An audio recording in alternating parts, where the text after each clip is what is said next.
Hello friends, स्वागत है आपका अपने यूट्यूब चैनल पर नए हैं तो सब्सक्राइब कीजिए हमारे यूट्यूब चैनल को। मित्रों, आज की वीडियो होने वाली है इकोनॉमिक्स सब्जेक्ट की। मित्रों, बीए थर्ड सेमेस्टर के लिए इस पेपर का टाइटल है मित्रों हिस्ट्री ऑफ इकोनॉमिक्स टॉथ। मित्रों, आप किसी भी यूनिवर्सिटीज़ के छात्रों इस पेपर को देख सकते हैं। मित्रों, ये डिस्क्रिप्टिव पेपर है मित्रों, लिखित पेपर, ठीक है। लिखित परीक्षा के जो उनके लिए पेपर है मित्रों, तो आपको इस पेपर को देख के आपको अंदाजा हो जाएगा कि आपकी यूनिवर्सिटी में किस तरह का पेपर आने वाला है, ठीक है। मित्रों, आप किसी भी यूनिवर्सिटी से हो आप पेपर देख सकते हैं, क्योंकि सभी यूनिवर्सिटीज़ का सिलेबस सेम है।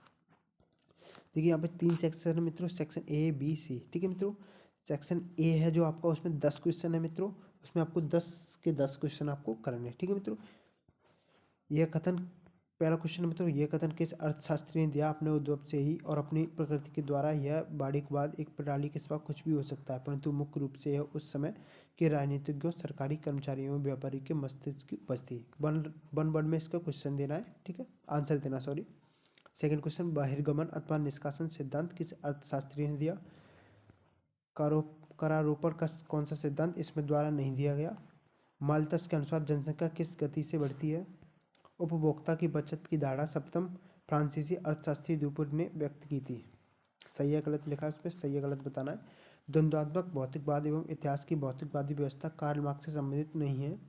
किस अर्थशास्त्री ने poverty and un-British rule in India नामक ग्रंथ लिखा? प्रकृतिवाद का उदय किस देश में हुआ था? अर्थशास्त्र नामक ग्रंथ के रचयिता कौन है? निम्नलिखित में से कौन सा वाद वाणिज्यवाद से संबंधित नहीं है? मित्रों, ये 10 क्वेश्चंस के आंसर आपको सभी के करने। फिर यहाँ पर सेक्शन बी आ जाता है हमारा।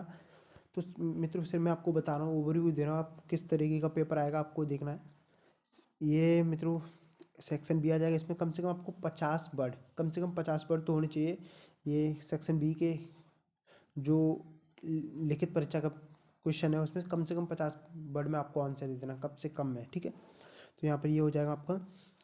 इसमें 8 क्वेश्चन है, 8 में से आपको 5 क्वेश्चन के आंसर देने हैं। क्या यह कहना सही है कि कौटिल्य ने मुख्यतः सामाजिक सुरक्षा और आर्थिक नियंत्रण के उपाय पर प्रकाश डाला? संक्षिप्त उत्तर दीजिए। इसका संक्षिप्त में उत्तर देना आपको। कम से कम 50 वर्ड तो होने चाहिए, ठीक है मित्रों। अर्थशास्त्र एक ऐसा विज्ञान है जिसमें मानव कार्यों को आवश्यक रहित होने की परिस्थिति प्राप्त करने के रूप में अध्ययन किया जाता है। संक्षिप्त में स्पष्ट कीजिए।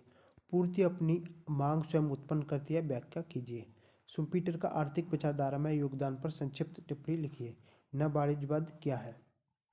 एडम स्मिथ के करारोपण के सिद्धांतों का उल्लेख कीजिए। कार्ल मार्क्स का अतिरेक मूल सिद्धांत क्या है? उपभोक्ता अतिरेक क्या है? ठीक है मित्रों, 8 क्वेश्चन है, 8 में से आपको 5 क्वेश्चन कोई भी करने हैं, ठीक है। यहाँ पर आप सेक्शन सी आ जाएगा हमारा।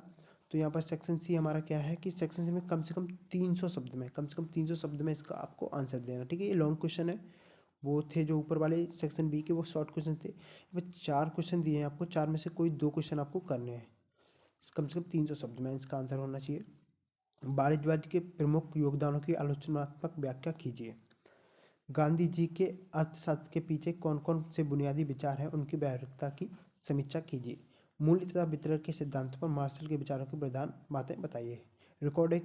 रिकॉर्डो के लगान सिद्धांत की आलोचनात्मक व्याख्या कीजिए। ठीक है मित्रों, ये आपको पेपर देख लिया आपने, सेक्शन ए बी सी तीनों। तो आपको इस प्रकार ओवरव्यू मिल गया होगा किस प्रकार के आपके एग्जाम में पेपर आने वाला है। ठीक है मित्रों, वीडियो अच्छी लगी तो वीडियो को लाइक और चैनल को सब्सक्राइब जरूर कीजिए।